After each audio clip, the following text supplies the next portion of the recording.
Devine quoi? En plus de Bêtes de science, tu peux suivre aussi une toute nouvelle aventure, celle de Zoé et Elliot. Zoé et Elliot pensaient passer des vacances tranquilles, jusqu'au jour où ils découvrent un étrange appareil oublié. Très vite, leur été bascule et une aventure extraordinaire commence, entre science, énigmes et lieux en France. Alors, prêt à partir à l'aventure? Rendez-vous un mardi sur 2 pour en savoir plus. À très vite.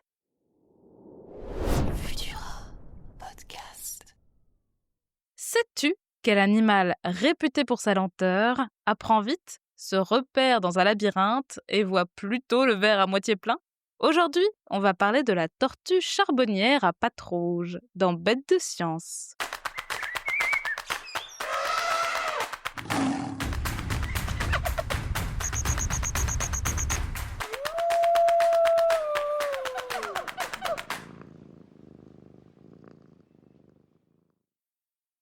Je te propose de rendre visite à une équipe de chercheurs et chercheuses qui tentent de percer les mystères de l'intelligence des reptiles, ces grands oubliés de l'étude du comportement animal.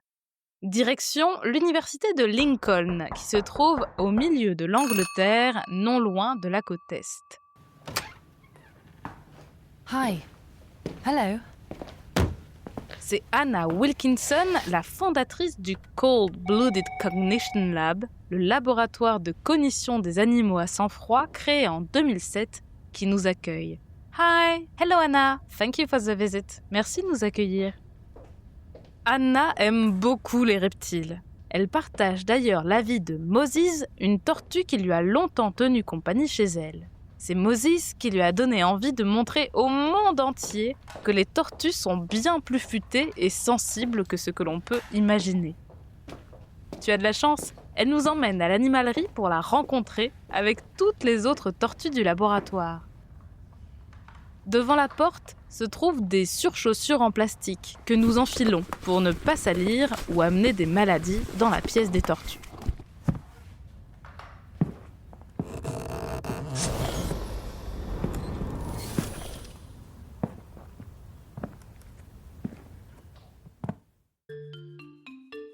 Dans une grande pièce dont le sol est recouvert de copeaux de bois, plusieurs carapaces mouvantes se baladent à leur rythme. Les tortues disposent d'endroits chauffés sous des lampes pour se dorer la pilule, mais aussi de cachettes humides maintenues au frais et d'abris d'hiver où se dissimuler. Certains individus nous observent et s'avancent plutôt rapidement vers Anna en la reconnaissant. Et oui, les tortues ne sont pas si lentes. Voici Esmé à gauche et Gérard Butler là-bas sur la droite. Celle-ci s'appelle Wilhelmina et la plus petite dans ce recoin, c'est Mary. L'un des indices pour différencier les mâles des femelles, c'est la longueur de leur queue. Pour distinguer les deux sexes, il faut donc regarder sous leur carapace.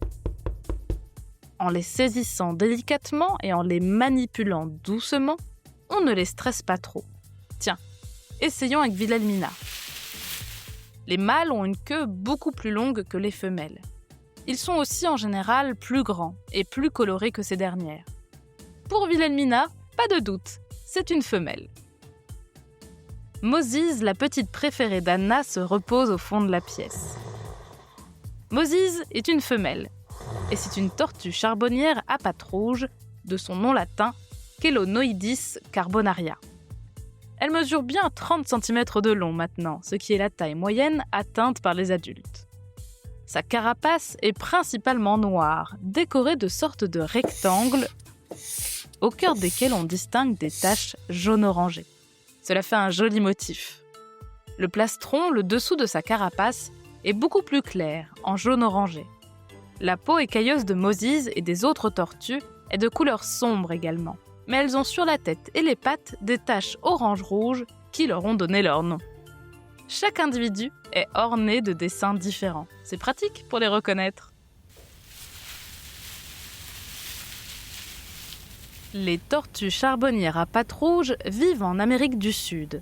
On les trouve aussi dans les petites Antilles, à la Martinique et à la Guadeloupe notamment. Mais on ignore si elles y sont arrivées grâce aux humains ou si elles sont naturellement originaires de ces îles.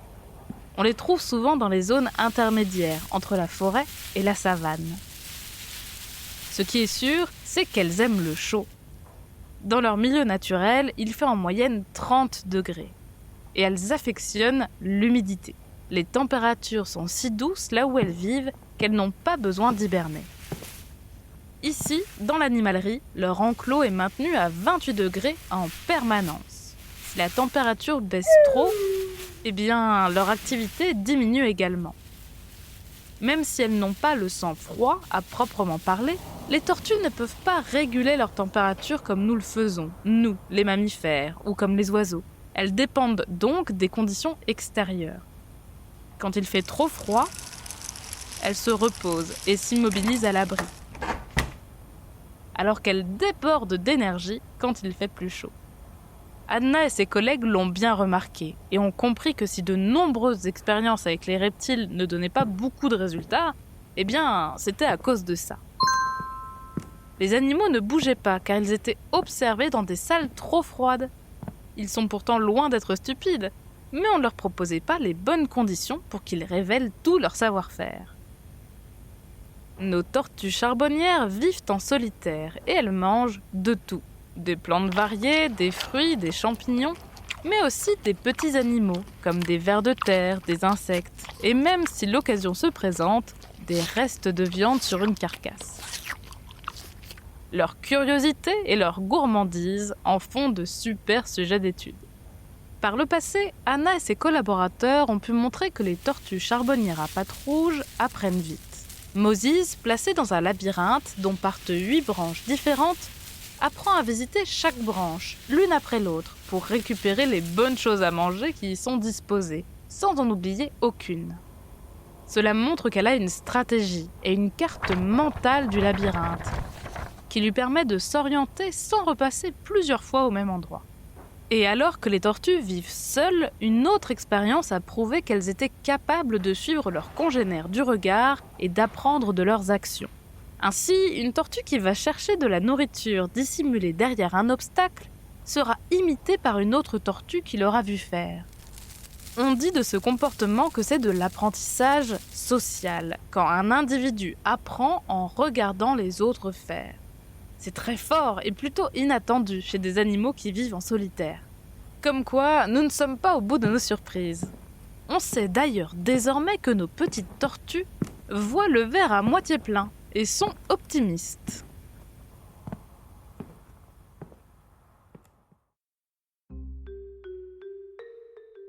En 2011, Anna Wilkinson et ses collègues ont commencé à s'intéresser aux émotions des tortues charbonnières à pattes rouges. L'un de leurs objectifs est d'informer les gens pour qu'ils prennent en compte les besoins des tortues qui vivent à leur côté, comme animaux de compagnie, et qu'ils les traitent au mieux.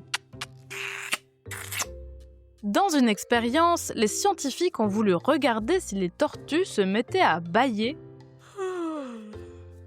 en voyant une tortue le faire. Cela n'a l'air de rien, mais plusieurs études tendent à montrer que bâiller est contagieux. D'ailleurs, peut-être que tu as eu envie de bâiller en m'entendant. On pense que ce serait l'un des niveaux les plus simples d'empathie, la capacité à comprendre les émotions des autres. Mais chez nos tortues, l'expérience échoue et le bâillement ne se transmet pas entre celles qui bâillent et les individus qui l'observent. Est-ce que pour autant les tortues sont insensibles ? Pas du tout. En 2025, une nouvelle étude publiée par Tatiana Hoefurtner teste si les tortues, placées dans une certaine situation, sont plutôt optimistes ou pessimistes. Donc, est-ce qu'elles voient le verre plutôt à moitié vide ou à moitié plein ? On mesure ainsi leur enthousiasme et leurs émotions. Mais comment fait-on avec des tortues ? Impossible de leur demander comment elles se sentent. Le protocole de l'expérience est assez simple. Chaque tortue est mise dans une enceinte et on lui présente une gamelle dont la position varie dans l'enclos. Quand la gamelle est disposée à droite, il y a de la nourriture à manger dedans. Les tortues le comprennent et s'y dirigent rapidement. Si la gamelle est placée à gauche, elle est vide et les tortues n'ont rien de bon à manger. Elles mettent beaucoup plus de temps à venir voir car elles ont compris qu'elles n'auraient rien. On les entraîne en leur faisant passer le test plusieurs fois pour s'assurer qu'elles comprennent bien et qu'elles associent la position de la gamelle avec la présence ou l'absence de récompense. Puis vient le jour du test. Les scientifiques déposent alors la gamelle au centre de l'enclos, qui est une position intermédiaire entre ce que les tortues ont pu voir jusqu'à présent. Comment vont-elles réagir ? Est-ce qu'elles vont courir vers la gamelle, comme si elles s'attendaient à avoir une récompense ? On peut alors dire qu'elles sont optimistes. Ou bien vont-elles l'éviter ou mettre beaucoup plus de temps à s'en approcher ? Dans ce cas, elles seraient plutôt pessimistes, car elles agissent comme quand la gamelle est vide. Eh bien, au cours de l'expérience, les tortues charbonnières à pattes rouges sont optimistes. Elles s'approchent vite, même si la position de la gamelle est ambiguë et qu'elles ignorent ce qu'elles pourront y trouver. Les scientifiques ont aussi observé la posture de leur corps et ils ont constaté que les tortues étaient détendues, avec le cou allongé. Quand elles sont stressées, les tortues ont tendance à le rentrer dans leur carapace. Bien loin des animaux insensibles que l'on dépeint souvent, nos petites tortues ont des états affectifs et des émotions sous leur carapace. À nous donc de les prendre en compte pour veiller sur elles au mieux. Allez, on récapitule. La tortue charbonnière à pattes rouges est une tortue terrestre originaire d'Amérique du Sud qui mesure une trentaine de centimètres une fois adulte. Elle vit dans les zones de transition chaudes et humides entre savane et forêt. Depuis le début des années 2000, elles sont étudiées en laboratoire par une équipe de scientifiques qui ont démontré qu'elles apprennent vite, peuvent observer et imiter des congénères, et même qu'elles sont optimistes face à une situation nouvelle. Alors, pas si bête la tortue charbonnière à pattes rouges ? Merci d'avoir suivi cet épisode de Bêtes de science. Si ce podcast te plaît, tu peux t'abonner pour découvrir de nouveaux épisodes toutes les 2 semaines et en apprendre toujours plus sur la vie fascinante des animaux.